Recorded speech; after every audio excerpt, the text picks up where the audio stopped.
Hello everyone, it's Rich's guy in ESO here with a new video regarding bomb blades in ESO. Many other videos on bomb blades either show only clips or some build guide, but in this video I want to as well show on how to actually play a bomb blade to make it work. So stuff like where to find suitable bombs, positioning, timing, and more, as that is actually the most important part. And at the end of the video I'll show you one bomb blade playstyle secret which most of you may not know, making massive bombs possible. So let's start off with a detailed build guide first. So gear-wise we're running 2 Balorg, 4 pieces of Vicious Death on the body, 1 Vicious Death ring, 1 Oaken Soul ring, providing many different buffs, 1 Necklace of Willpower, and 2 Maces of Willpower. As last piece we're running 1 Jack of Trainee. We are running 6 pieces in light armor, 1 medium armor jack. So why are we running 6 pieces in light armor and 1 medium? That's simply because light armor usually grants the most damage because it gives penetration as passive. Checking here. But 1 piece medium is quite nice too because medium actually grants some damage passives too, giving more weapon and spell damage and critical damage. And it's simply important to use 1 medium passive as well to gain more Magicka from the Undaunted Metal passive.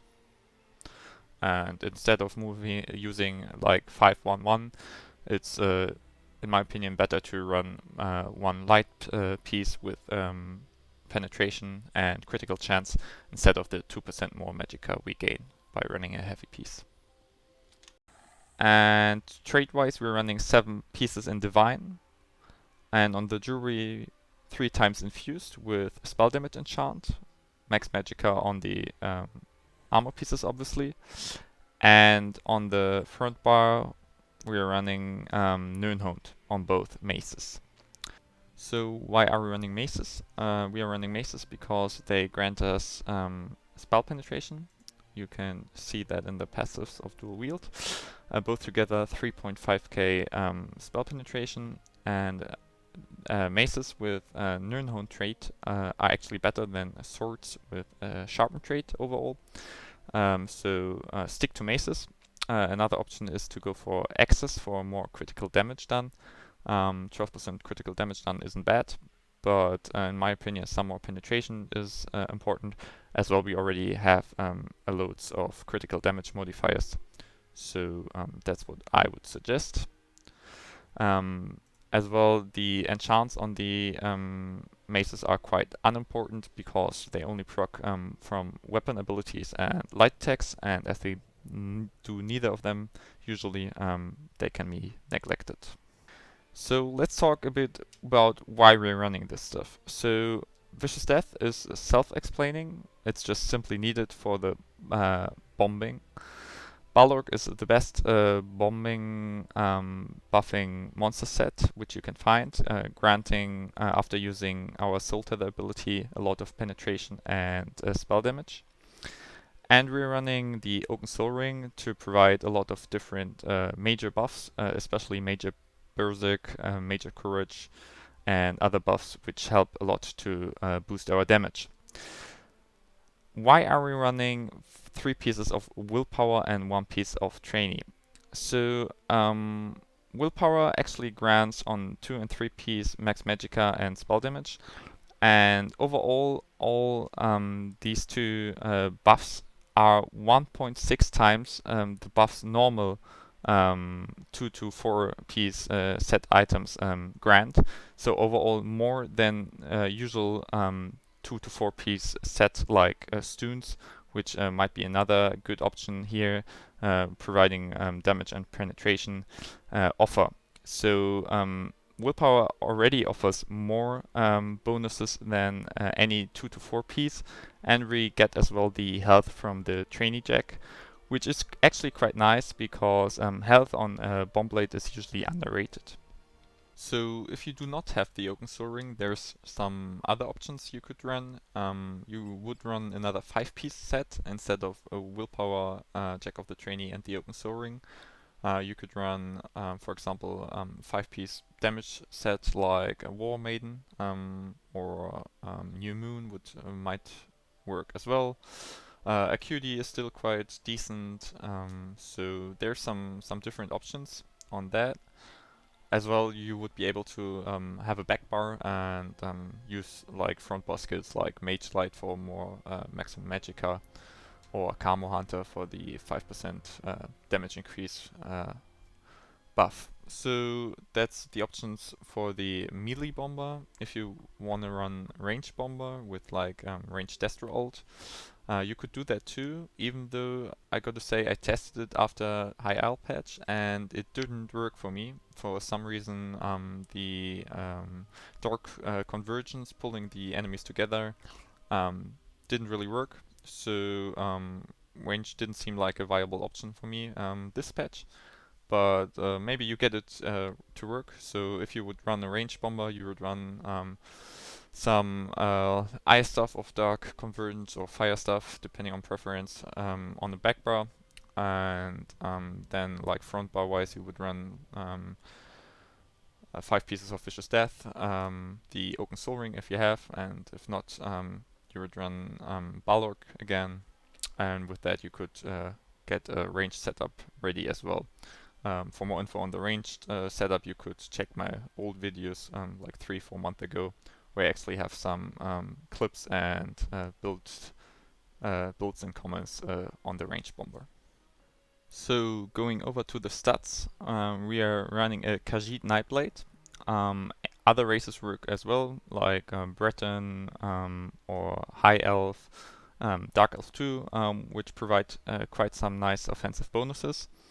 Attribute-wise, we're having everything in Magicka, and the stats we have 36k Magicka, 27k health, and 14k stamina, 5.6k spell damage, 34.4% spell critical, and 14.1k spell penetration.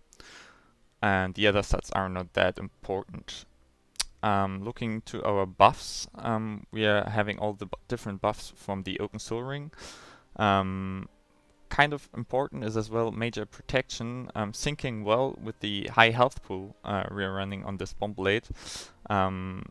It's just important to mention because many bomb blades run around 18 to 20k health and simply die very fast after having their combo put out. And if you have more health and a bit of defensive buffs, you're able to actually sustain longer, maybe even escape or do more damage via more skills you can press out some seconds longer. Further buffs, we're running the Shadow Mundus Zone, granting us 17% more critical damage. I think that's more important than, for example, Thief or Lover Mundus. As well, we're running the Salmon Solitude Salmon Millet Soup, granting us health and max Magicka. You can run different buff foods here depending on if you need more stamina or more Magicka regen. For example, the Sugar Skulls, which are quite nice, or as well the Ghastly Eye Bowl, granting Magicka recovery. As well, we're Vampire Stage 2. This is quite important because of different buffs we gain. If you check on the Darkstalker passive, which is very important to ignore the movement speed penalty of Sneak, so we can move faster in Cloak. As well, the Stage 2 is important because after we leave Sneak invisibility, we gain 300 spell damage, and that's very important as we always sneak before we actually bomb. So we are already at the skills, so let's go over them. We are first running Lotus Fan. This skill is mostly there for the assassination passives, so especially this one. With an assassination ability slotted, we gain 10% more critical damage, and as well get the minus savagery buff after we hit something critically. So this is simply quite important to do more damage in the bomb, and as well sometimes we can jump into a bomb if we are not quick enough in sneaking into it. The second skill is proximity detonation. Quite simple. It's the bomb we slot on us before we actually jump into a blob. Very important, most important skill. Then we're running channeled acceleration. This is there for the minor force buff and as well the major expedition. This is quite important so we actually can move quickly into our bomb location and doing more damage. Then Shadowy Disguise, classic Nightblade skill, very important, simply to not be seen and to be able to get into a bomb location without any damage from enemies. As last skill we're running Sap Essence. This is our main spammable once we are into the bomb and doing a lot of damage and as well healing us. There are other options here. You could run Power Extraction, the stamina morph for, in theory, more damage. Or for example Steel Tornado, if you're like going on more stamina side. In my opinion, that's not a good idea because we need some kind of healing, and this is the only healing which this build provides, except of the Soul Tether. So just for not dying on some dots or anything you have on you, it's really important to have some kind of passive healing. So Sap Essence is the way to go. And as last ability, our ultimate, we have Soul Tether.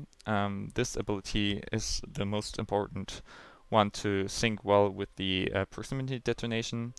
It does a shit ton of damage and as well stuns everybody in the circle.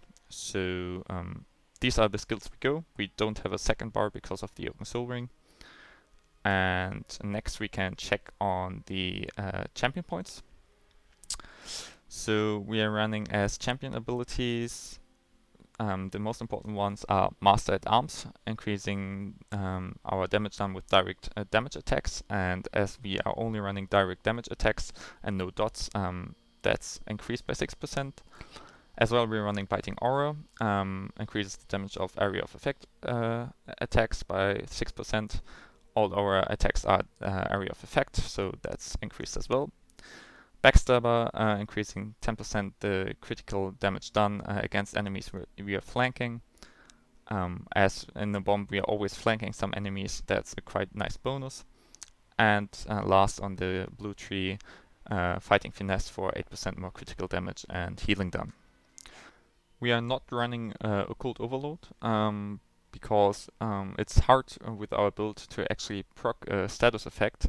Without it, that passive is useless.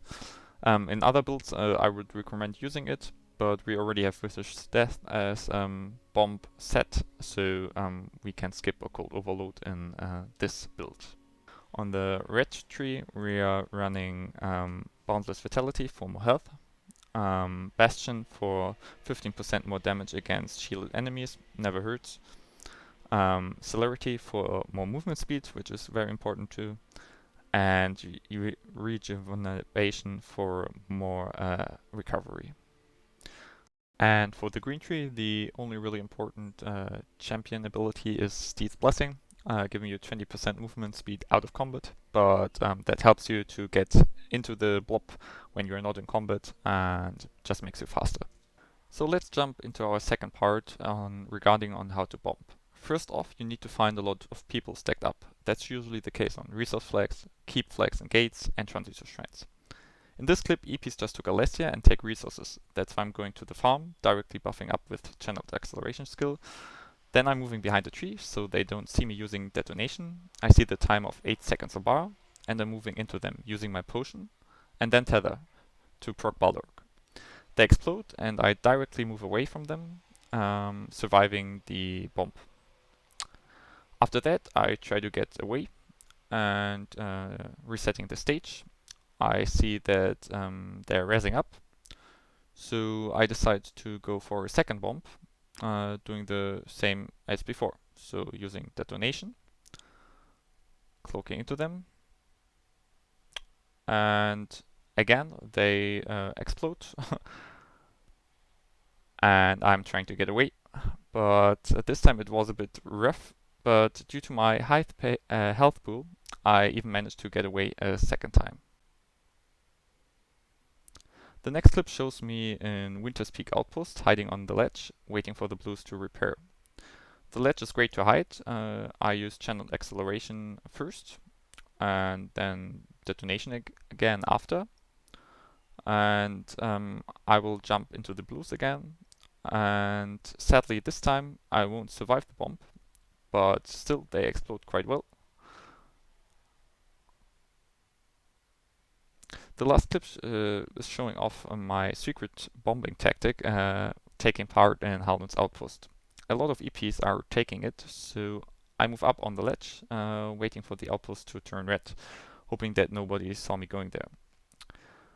After it has flipped from AD to EP, I place a fire ballista and shoot directly the wall, causing the outpost to be under attack, meaning that all the EPs inside the outpost cannot port away to another keep for around 2 minutes.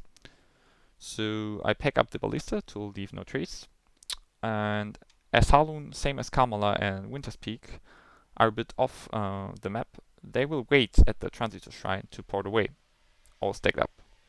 This is my chance to bomb all of them, so I give them some time, around a minute, to see that the outpost is actually not under attack, and they can peacefully wait at the Transitor Shrine to port away, which is quite a mistake though, as we will see soon. So overall, I hope this guide helped you to understand how bombers operate and how to improve your bombing skills. If you have any questions left, just post them in the comments, and don't forget to leave a like or subscribe.